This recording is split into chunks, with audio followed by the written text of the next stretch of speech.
Hey all, welcome to the Sanctum. It's AL.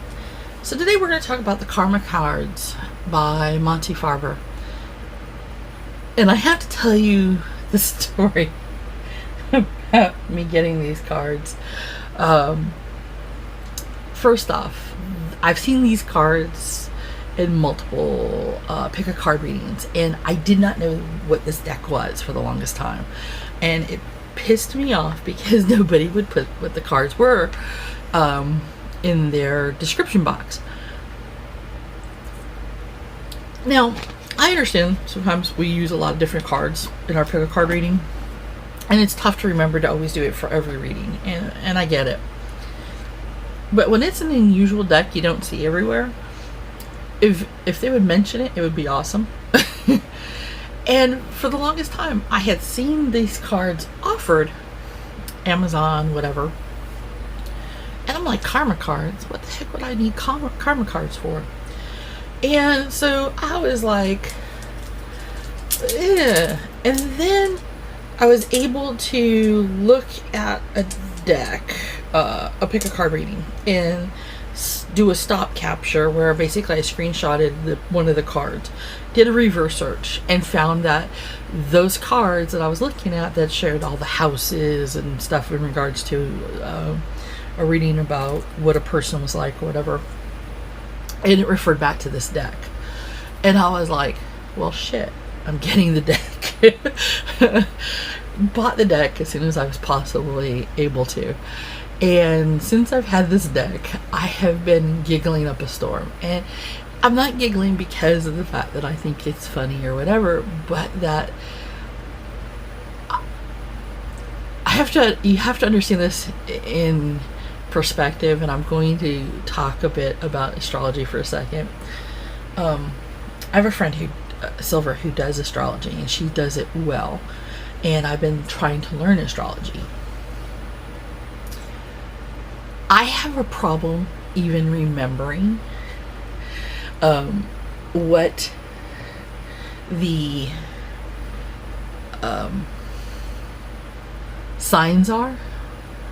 So for me, like the signs, I mean, I know the 12 signs, but remembering the dates of who falls into where, unless it happens to be within like people I know personally and I have it like memorized, it's like you're a boop, you're a boop.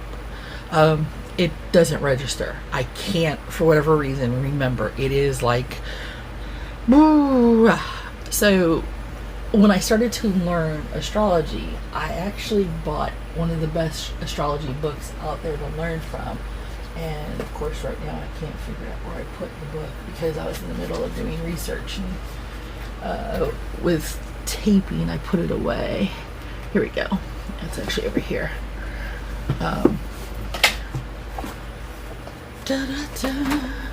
Astrology for Yourself. And this book is actually one of the best recommended books to learn how to do astrology. Writing charts, doing the whole 9 yards. And one of the things is it teaches you how to do it yourself, look up the affirmous, and everything. So when you can do the stuff and look up the stuff online, which is fine, at the same time you will know the hows and the whys and the what fors. So when I started doing the book, some of it was like, oh okay, this is pretty cool, this is pretty easy. And then it started going into houses, and the houses I was like, I'm never going to remember what house does what. Thus these cards. Now the deck is interesting because it sits in here, and there's a separate box for the cards, and the book slides in here. So first off, big kudos for the way that this is boxed. I like it. So I'm taking that out of the way for right now, and then we're going to go into the actual deck itself. Now the cool thing about this deck, this book, is everything is black and white or in blueprint. Now the cool thing about it is that reading this deck comes in two different ways. You phrase your question in there's two different kinds of questions that are answered by this karma deck, and it's going to be, what is the outcome of blah blah blah if I do this, do that, whatever, and then should I do blah blah blah. So basically what it's asking for is basically an action item or an outcome item. So it is, should I do, which is an action, or what will happen if I blah blah blah, an outcome item. So those are the two questions that this deck is made for. And of course you can pretty much adapt it to anything else. So when I learned how to read the deck by looking at the book, and by the way, the book is actually fairly simple. The explanation of how to read the book, how to read the cards, before you get the information of all the signs and everything else, is this long. Literally, it is this part here. So it's like 6 pages. That's it. That's all that's needed to teach you how to read the cards. And that includes a sample reading or two. And I got to that part and I said, what? So then it gets into the zodiac and the signs, and then it gets to the planets, and then it started getting into the houses.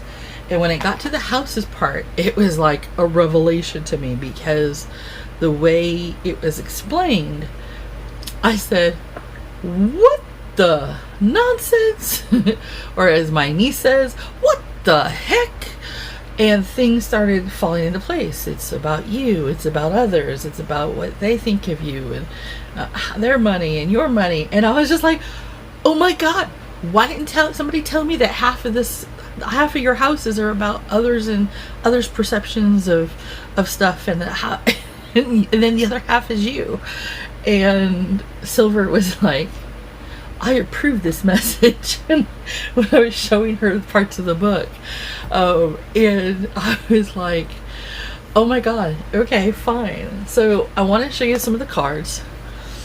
And my dog Shango decided to attack one of the deck cards. I had to repair it. So in Sagittarius Signs, and then, which is actually goes here, and then these are the planets. So Mercury, Pluto, the repaired card of the dog. And the interesting thing is that you have two sides. You have a red side, and then you have a blue side. So the blue side is going to be your outcome. The red side is your action. So those are your planets. So you've got your planets like normal, and it's got your south node and your north node. The signs are just what you think. It's just going to be literally in Aries, in Leo, in Gemini, in Cancer, and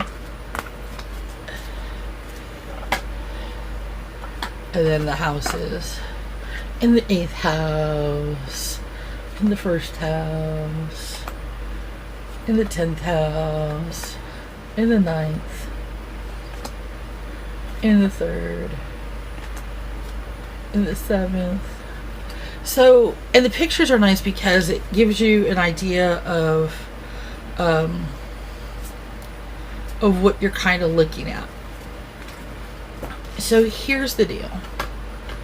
You shuffle each pile individually and think about your question. And then as you flip it over, you decide, when you make your question, you decide if it's going to be an action or an outcome. Then you read the appropriate line across. And then there's 3 different readings in each section. It's going to be spiritual, mental, or physical. And as you read it across, you figure out which one resonates, and that's going to be your answer. Sometimes it'll be all 3. Sometimes it'll be just 1 of the 3 or 2 of the 3. And the interesting thing is, and I'm going to be honest, is that every time I've done it so far, it has been a trip and a half, because it has been pretty much bang on the money with at least one of them, if not a couple. And the ones that have been hysterically funny in a way, because everybody's perception is different. So what I read and I take it as doesn't necessarily mean how you will take it. So the part that makes it interesting is it both may resonate, but how it resonates in the deeper core area may be slightly different. And that's what I did with a friend of mine when I tested out the cards on her. And I was like, so blah blah blah blah blah blah blah blah blah blah blah blah blah blah. And I said, for me, it's resonating on this one. And she said, me too.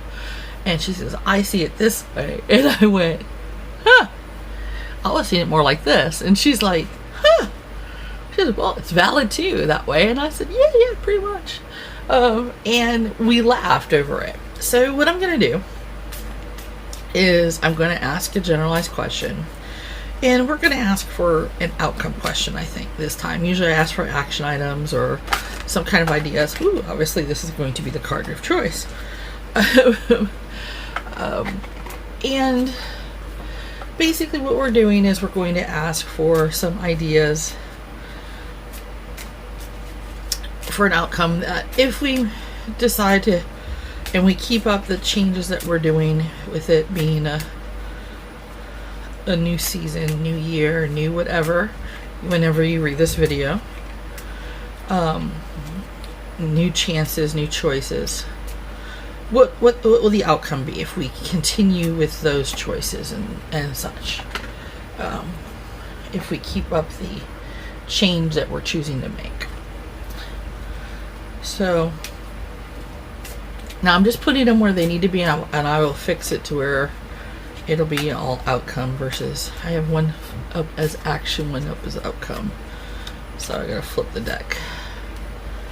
Alright. So it's going to read as Saturn in Cancer in the 3rd house.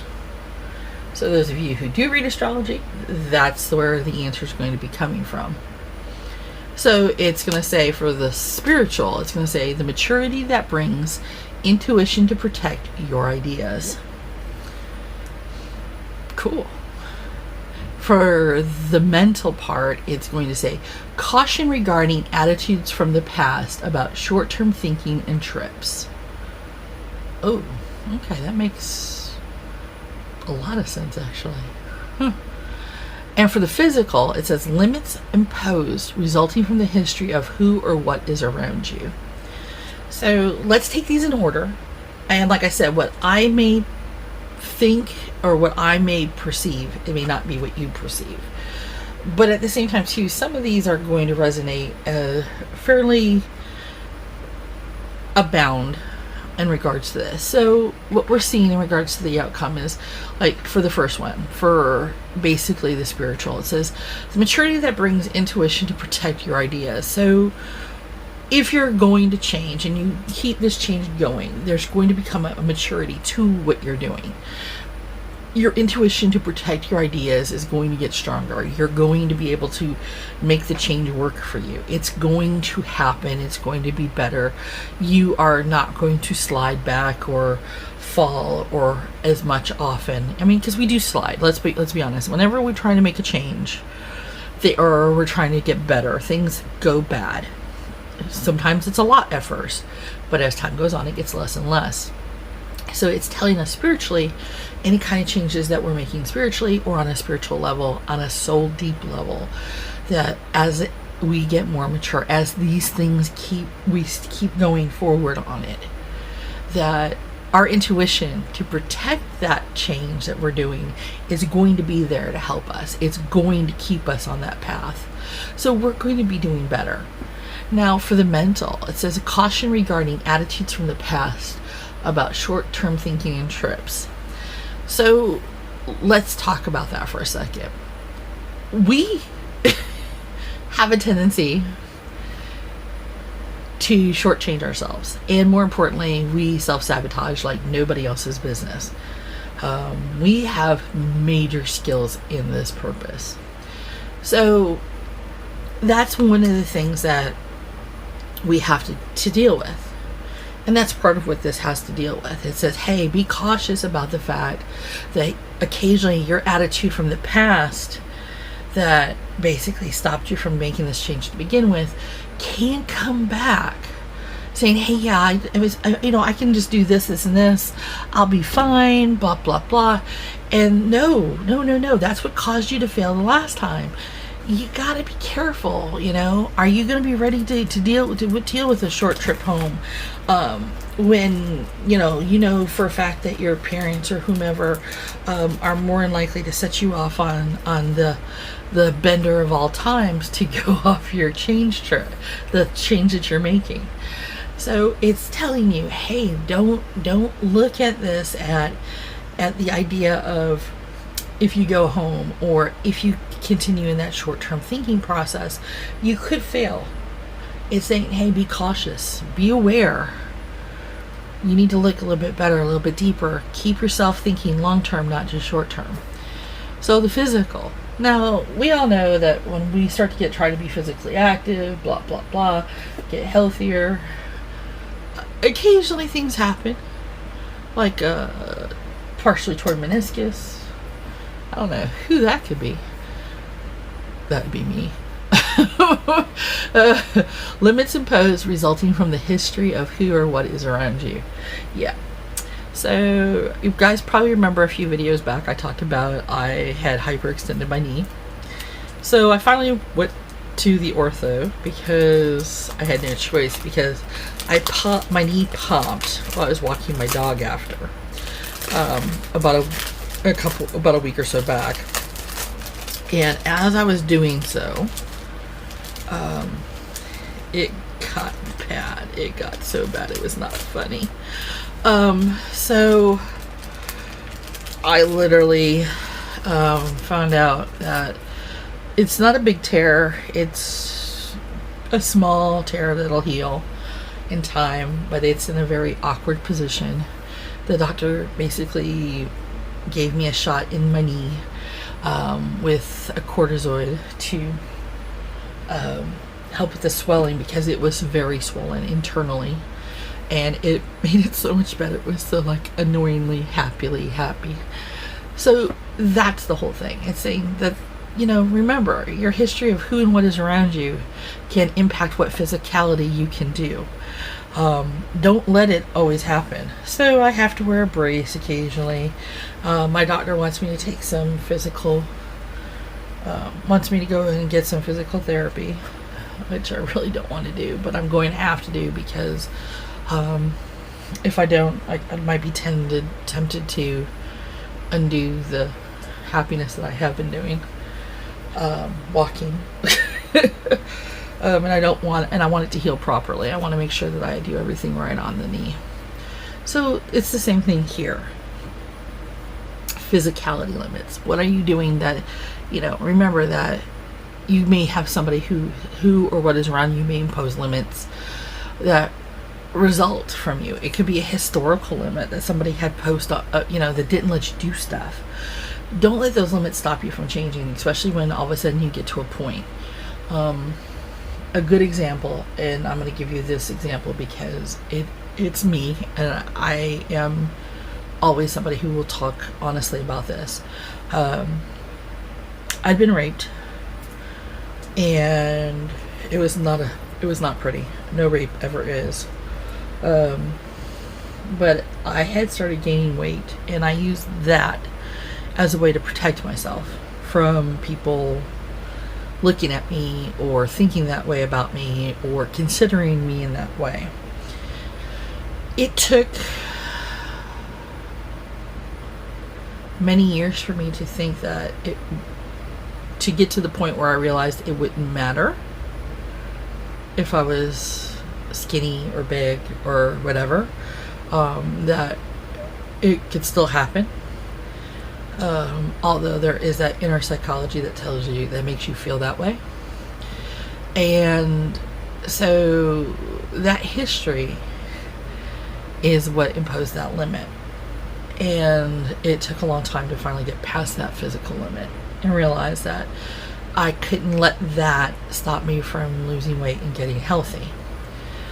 So don't think that those aspects don't impact you. And that's what this outcome is. So take the one that works. Like I said, there's 3 outcomes to choose from: spiritual, mental, and physical. Apply it to you yourself, see what resonates, and go from there. Now, the cool thing is you've probably seen most of these used for readings for soulmate readings, things of that nature. Yes, I'll incorporate these in. You'll probably see more now with aspects that I'll use. But I'm glad I actually got these cards, because these actually helped me a little bit more with the astrology aspect that I'm learning as well. So it's kind of neat. But I wanted to share this new deck with you, along with some of the others. As you see, I have my new board to showcase all my cards in when I do reviews now. I'm so thrilled. So again, this is the Karma card deck. I do give it a 10 out of 10. I am so glad I actually finally found the deck, and able to use it the way that it's intended, as well as other ways. So definitely. And I will talk to you guys later. Love you. Bendith you.